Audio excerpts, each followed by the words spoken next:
2011 a été une année incroyable. On a vu les peuples descendre dans la rue. C'est le printemps arabe, du Yémen en passant par le Bahreïn, la Syrie, l'Égypte et la Libye. Les peuples se sont mobilisés librement, de façon pacifiste, pour contester les régimes dictatoriaux sous le joug duquel ils sont asservis. Voilà. Donc ça a été quelque chose d'inattendu, d'absolument incroyable. Amnesty, comme la plupart des gouvernements dans le monde entier, des centres de recherche, a été pris au dépourvu.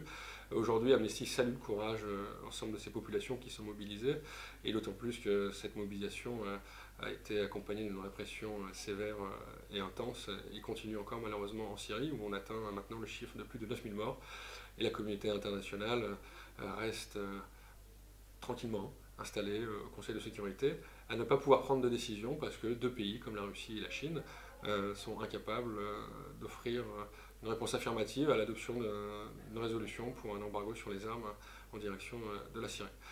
C'est le paradoxe. Le Conseil de sécurité, qui maintient la paix et la sécurité internationale dans le monde entier, est aujourd'hui pris en otage, et le monde, du coup, par la même occasion, concernant le problème syrien, puisque l'afflux d'armes continue. Et ce sont ces pays qui maintiennent la sécurité internationale et qui ont un droit de veto absolu sur toutes les résolutions. Beaucoup. On a énormément d'attentes vis-à-vis de la communauté internationale et de la régulation du commerce des armes. En juillet 2012, d'ici quelques semaines, du 2 au 27 juillet, va se tenir aux Nations Unies une conférence diplomatique à laquelle sont invités à participer l'ensemble des États membres de la communauté internationale. C'est une conférence historique, une conférence qui a pour but de voir adopter un traité international donc pour réguler la vente d'armes dans le monde. Il n'existe pas d'instrument à ce jour pour réguler la vente d'armes classique.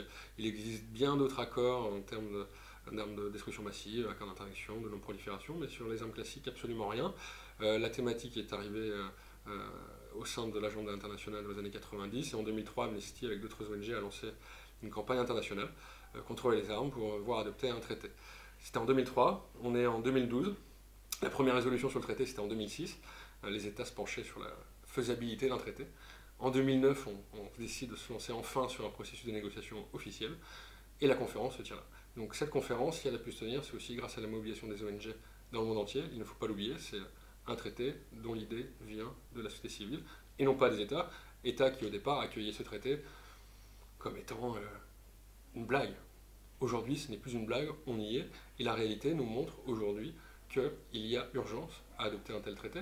On ne peut pas être membre permanent du Conseil de sécurité et avoir un droit de veto et assurer la sécurité internationale si parallèlement on continue à transférer des armes de façon irresponsable et meurtrière des pays comme la Syrie et d'autres.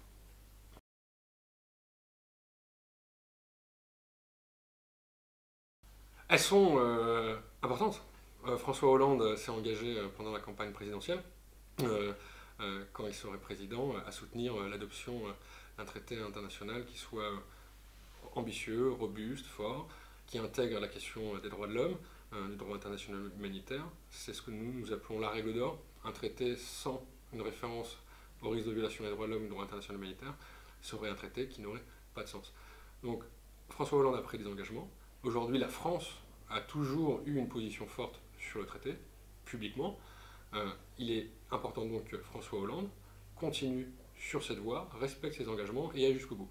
Il a été plus loin en demandant également qu'au niveau national, il y ait une loi sur le contrôle de l'intermédiation et donc du courtage en armement, et une loi sur la répression pénale des embargos sur les armes.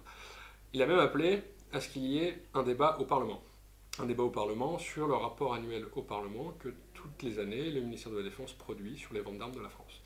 À ce jour, il n'y a absolument aucun débat sur ce rapport au Parlement au sein de des hémicycles parlementaires. Il y a une atonie incroyable de la part des députés et des sénateurs sur la façon dont la France exporte des armes à travers le monde.